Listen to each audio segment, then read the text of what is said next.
They have a good running back. Okay. They're pretty stout defensively. They got a good coaching staff there, and of course they're undefeated this year, so of course they're having a good year. Yeah, they're definitely a very talented football team, and since we don't have Coach Chris here, could you give us some reaction from last week's win over Lebanon? What are some things? The big thing is we had to come out and play well early. We got a chance to get some kids in there that we wanted. Got a chance to get some young kids in there that we want to get a look at.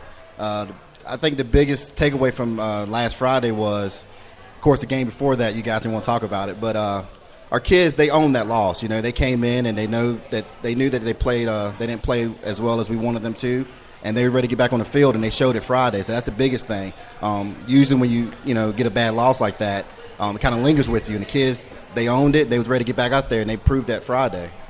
So just to continue here with the Marion sort of scouting report that we do, they're averaging 37 points a game, 17 points allowed per game. So they're pretty stout on both sides of the ball.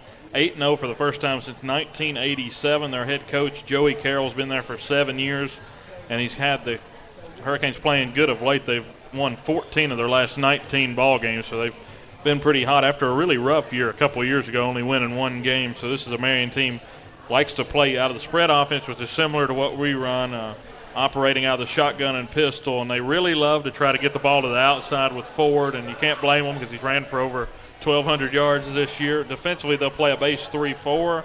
Pretty stingy. They allow just 3.3 yards per carry all season. They only give up an average of 237 yards per game, so that'll finish up our little look ahead there to Marion. We'll go over to Mark for the second question. So this defense continues to be the X factor, the crowd mover of this team. You're allowing just 13 points a game. How have they progressed since last year? Like Coach Chris always said, we want to talk about this year. But I think this is a really good group. They pride themselves on playing defense. Our biggest thing is we try to keep zeros on the board. We don't want teams to score. And they truly get upset, and they're perfectionists. When we make a mistake, they'll come over and ask, what are we doing? How can we fix it? So it's really up to them. It's just a group of kids that we have. They want to go out there and they want to play. They want to keep kids out of the end zone. And I give them that credit because we talk about, if we give up a big play, the biggest thing, make the tackle, don't let them in the end zone because we're going to get another down and we might make a play. And sometimes we'll come up with a fumble, come up with an interception, things like that. Usually when teams drive down to the other end, we hold them to a field goal. And we have one of our specialists, Colton, who's always seemed to come up with a block or something to keep them off the scoreboard. So that's big for us. Yeah, tell me it just doesn't seem like he's always in the backfield no matter what it is. Yeah. Well, he is a special teams assassin, so that's what his nickname is. So there's a lot of talent in this defensive unit. Rose, Medley, Dean, Venture, Adkins, Barlow twins, Dante Harris. How is this group molded together to form a stout defense? I think it really helps that they've played. They've played with each other for last couple of years. And, again, the biggest thing for them is they want to do well. They want to keep teams, out of the end zone, keep them from rushing against us, things like that. But I think Rose is our leader, and they feed off him, and that's the biggest thing. Rose, he does a lot for us defensively, calls the defense, get us lined up, and that's big. That's huge for us. So this one's not on the piece of paper here, so this is going to be kind of off the wall. But this is a Marion team, going back talking about them just a little bit. They like to try to take the lid off of defenses. They're going to try to pound it out with Ford. How do you manage that they've got weapons to get the ball downfield and they have the ability to push it downfield, but the number one priority, I would imagine, has got to be stopping Ford. But how do you keep the lid really still on the defense? Well, it's all about preparation. A lot of teams that we play, they run the ball, and I'm always yelling at my corners or our safety that don't get beat deep. Because a lot of teams, they want to set you up with the run, and they'll run, pound, and then they go over top. And I give them credit. Our corners, they stay prepared. They'll come up, make tackles when they have to, but they don't get beat deep don't get beat deep. So that's all on them really, because like I said, the biggest thing is when you get a team that runs a lot, they're gonna take that shot, and then sometimes you have corners who just kind of, they fall asleep out there because it's run. They get bored because nobody's throwing at them. Then they get that big throw, and it's just like, I'm sorry, coach, I won't pay attention. But this group is totally different. I mean, like I said, they really want to keep teams out of the end zone. Yeah, this has been a defense, too, that likes to take advantage of turnovers as well, taking them back. And you talked about the running games that you faced all year, and it just seems like each week it's another run team, like another Georgia Tech style team. You've played Abingdon, you've played Y Central, Chilhowie, and Lebanon. Well, you're holding them to just 4.1 yards per rush. What's the difference this week against Kelly Ford and this Marion attack? I mean, preparation-wise, it's the same thing. I mean, we know these teams want to run, and the biggest thing defensively, when you got a team that could just line up and run the ball right down your throat, I mean, it's the worst thing that could happen. So, I mean, we preach that week in and week out. If we can't stop the run, then we're going to struggle. I mean, we want teams to throw the ball because if they throw the ball, we feel like we got playmakers in the back that can make plays on the ball. I mean, that's what we want to do. And most teams that we've played, they don't want to throw it. So we can put them in situations where they have to throw it. I mean, that makes our job a little bit easier because, like I said, we got playmakers back there that can make plays on the ball. Yeah, and another thing with that, it just seems like with these running teams that your defensive line and your linebackers are always there playing their assignments just to get some big plays and make it a long second down to make it that situation. And what's the X factor to that? What brings them to the table to make that happen?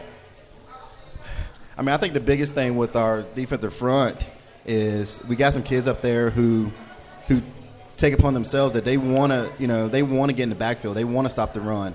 And like I said, the biggest thing is if they can put us in situations to make plays, we can get off the field. Like, some of those big guys, like, if you let the teams to continue to pound, you're not getting off the field. So you're going to get tired. So the biggest thing is we preach 3 plays. Get off in 3 plays. Let's go. I mean, 3rd and long, make them punt, get our offense back on the field so we can score some points. So basically the point is I don't want to get tired, so I got to get off the field. But on the other side, if you're going to give up a drive, you want it to be a longer drive, right? You want to make them try to play as many plays, try to get a mistake. Of course. I mean, that's the biggest thing. If you don't want the big plays, every night like they go down the field and score like 2 or 3 plays, you want them to drive like 10, 11, 12 drives. So that way it gives you opportunities to get a fumble. They might make a mistake, and you get a fumble, you get an interception. They might do something to put them in a bad situation. So, us, we like to try to pump up these games. This game has a lot on the line. This is almost one that doesn't even need me or Mark to even say anything about it, but the Bearcats sit at number 5 in the 2D points ranking. They have to get to number 4 to host. Marion is actually sitting at number 4. How important is it for the team and the coaching staff to get a home playoff game? It's been a while. We've tried to look back through the record books, and we've not been able to find it yet. So how big of a chip on the shoulder, how nice would it be for this coaching staff to add that to the resume?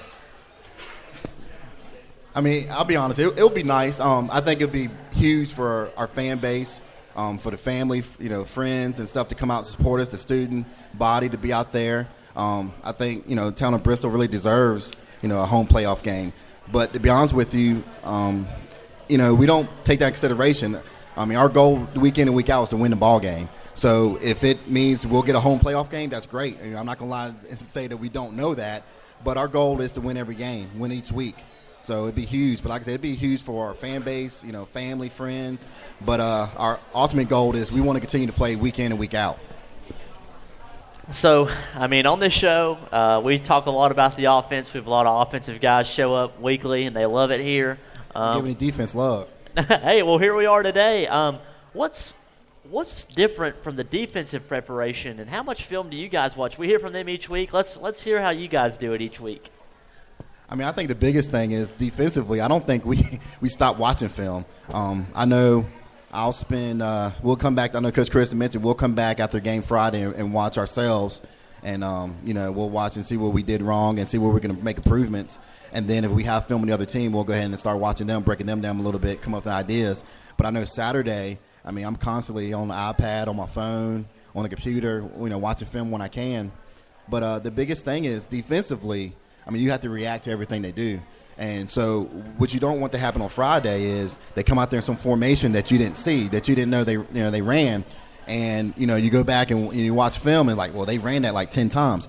So the biggest thing is you want to go through and try to find out everything they have, everything that they normally do, what's their reaction to this alignment? What do they do when they're in like third and long? What do they do when they're second and short? I mean, you want to be prepared for every scenario, and you want the kids to be confident because if they get out there and then they, coach, we worked on this all week, and now they're lining up to this, which they're going to make adjustments. We know that, but it makes our kids, they're more confident because this is what we've seen all week, so we're prepared for it. And they know they're going to make adjustments, so we're going to make adjustments too. So we just want to be prepared for everything that we possibly can be prepared for. So, I mean, I'm constantly watching film. I watched film a little while ago. So, I mean, it's constant. It's constant. So the real question is, do you ever get to watch any other football games than your own or other high school teams? Actually, I've been to two. We've had 2 Fridays off. So I've actually went to watch 2 high school games then. We actually went to a Tech game last weekend. But while I was there, I was trying to watch film. I do watch football. Like I'll be honest with you, I plan on watching the Penn State and Ohio State game Saturday. So that'll be a good one. I agree. That'll probably be a good football game. And Coach, adding on to that defensive side of of everything, what are some good foundations of a good defense that you preach day in and day out? It's huge for fundamentals. Usually, the first few games throughout the summer is all fundamentals. And the first few games, you kind of see that, and then it kind of like in the middle, towards the end of the season, you kind of get away from that because football is a long season. It's a grind. You get nicks, you get hurt, and things like that. So then you kind of start seeing your fundamentals maybe fall off a little bit. So for the biggest thing defensively for what I think is fundamentals, because when it comes down to it, every time that something happens, it could be like something like alignment, stance. If we would have been in a proper alignment, that play wouldn't have happened. If we was in a proper stance, that wouldn't have happened. So really, it's fundamentals. So what is the mood of this team, particularly the seniors, going into what could be their final home game of 2017? I mean, you probably won't believe me, but I'll be honest with you. I don't really think you can tell that this possibly could be our last home game. I mean, honestly, I take it back. I know it's not going to be our last home game, but I like it. I don't really think that you can tell at practice. I mean, they've been really relaxed. We've had fun all week, and I mean, it's a huge game for us, of course. But with the seniors, you really can tell. I mean, they're all leaders, and like I said again, I know you guys hate hearing it, but for us, it's just another football game. I mean, our goal is to win. So, I mean, you really wouldn't think that it's the last, it's senior night because they really haven't mentioned it. You had me scared to chew me a lot of Belichick, Coach Chris talk, but I like this. This has turned out that was a little, pretty good, yeah. He's coached us up pretty well. Yeah, it's been like debate prep, I imagine, this whole week with Coach Chris. Speaking of Coach Chris, he might have mentioned to us that you're the superstitious one on the coaching staff, and so that being said, that's one of the reasons why Coach Chris was forced to come here each week and talk to us. I don't think he really wanted to. I think you made him come and talk to us. What are some of your pregame superstitions? I mean, I'm bad. It comes from baseball, but I'm really bad about that stuff. It depends. Like if I had something, like let's say lunch that Friday, I mean, I have to have it again that next Friday. Of course, I'm the one. I'm bad about what we wear Friday night. Like if we won in those khakis or the shirt or something, like we got to wear that the following Friday. And I'm big believer when somebody comes in, because we always have a coach that wants to change something up. Like, well, we're going to wear this or we're going to do this, and I'm like, you're messing with our mojo. So I mean, it's huge for me. It's kind of just. I just want to be comfortable. I just want we did the same thing last week. It worked. Let's just continue to do the same thing. So whatever you were doing that 3-week stretch, Wise, Central, Abingdon, and Chilhowie, we got to get back to those khakis and those socks and those shoes. Those khakis. That's so we've got a couple Ask Cats questions for you. And I know you probably haven't been peeking at these, and that's how they're supposed to be. Shout out to Austin Davidson for already getting on Twitter and checking his out. So first one's from Doug Rose, who need I add his Twitter handle is Skinsfander. So I think you can guess who he's a fan of. But what is your favorite characteristic of a defensive player? I mean, that's a great question. I would have to say effort. Defensively, it's all about effort. You can have a kid who's, 6'2" and run a 4.4 and can hit and do all these things, but if he doesn't give effort every single play, he's not going to help you defensively. And I've seen kids out there, that you put them on defense because they're athletes, but then they don't want to play defense. So it's all about effort. And we have some kids on that side of the ball who just give tremendous effort every single play. They play for each other. So that's my big characteristic is effort. All right, you got one more here, and I know you've already mentioned this kid tonight, Colton Ratcliffe. He's the one who shot this your way. He said, what is the sign for coverage black and why?